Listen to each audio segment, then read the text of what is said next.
Hi friends, today Sunday special என்னன்னு பார்ப்போமா? அங்கே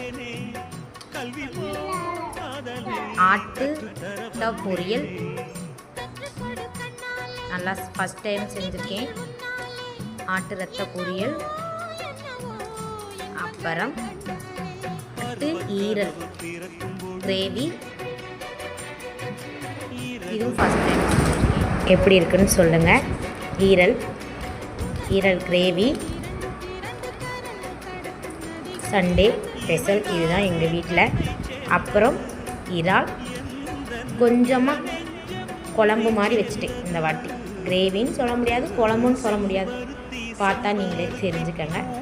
இதுதான் சண்டே ஸ்பெஷல் எங்கள் வீட்டில். உங்கள் வீட்டில் என்னன்னு சொல்லுங்கள். சுட சுட சாதம். ஓகே ஃப்ரெண்ட்ஸ், இந்த வீடியோ பிடிச்சிருந்தால் லைக் பண்ணி ஷேர் பண்ணி. ஓகே, பாய்.